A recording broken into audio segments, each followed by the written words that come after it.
Hi, I'm Amanda Gomes, and this is my creative critical reflection. My final cut was the introduction to a hypothetical film revolving around a local girl that is being recruited to a secret interstellar mission. The clip heavily relies on the coming-of-age and science fiction genre conventions. My team and I used a science fiction-based idea, then used the conventions of a coming-of-age film. The opening film task was a new experience that I really enjoyed working on, and while the contents are very different than anything I've ever seen before, I do find it relates to a lot of different large production films. Interstellar, made in 2004 and directed by the great Christopher Nolan, is a film I greatly admire for its high quality and compelling storyline. I took great inspiration from the film for my project.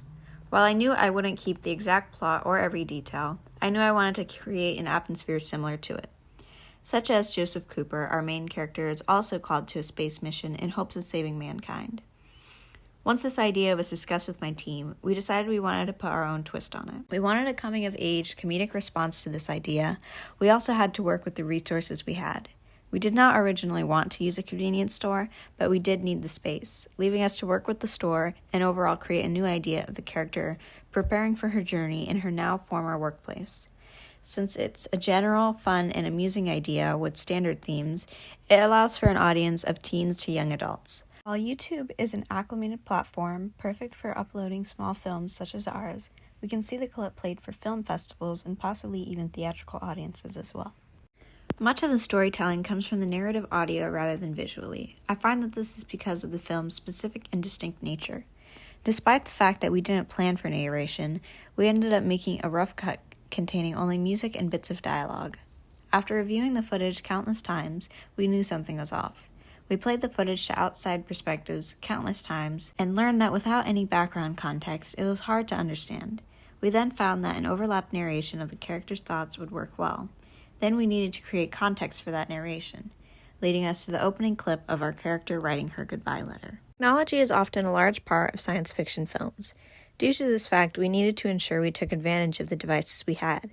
Since we were already using one of our team members' iPhone 13 for all the main filming, we needed to use another member's phone for the mysterious green light coming from inside the bag.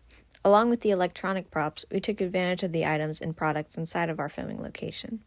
The snacks and medicinal items were a perfect addition to our main character's storyline since she is preparing to leave for an undetermined amount of time and will be needing a variety of items. We wanted to incorporate the comedy aspect here by having the main character only pack unhealthy and unnecessary items, instead of taking the important things, such as Tylenol, that ironically fell off the shelf, as if begging to be picked up. We believed that this would be relatable and a nice accommodation for our intended audience. Props were a large part of the storytelling for this video project, but it was not the only form. Using a digital Polaroid camera, we noted it was difficult to use in the frame at first, but we later on figured out how to use it to capture the film decently. My team and I wanted to use the camera as a nostalgic and vintage ironic bit for the video, since the entirety of it was portrayed as a futuristic setting, since our main character was going to space after all. This would play out to a comedic aspect.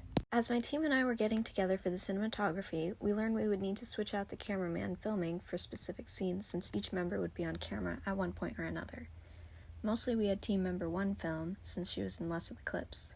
This worked out well for us as when she would film and when I was not on film either, I would be helping out with the camera and positions of the props. When team member 1 and I were on screen, team member 2 had to take control of the filming.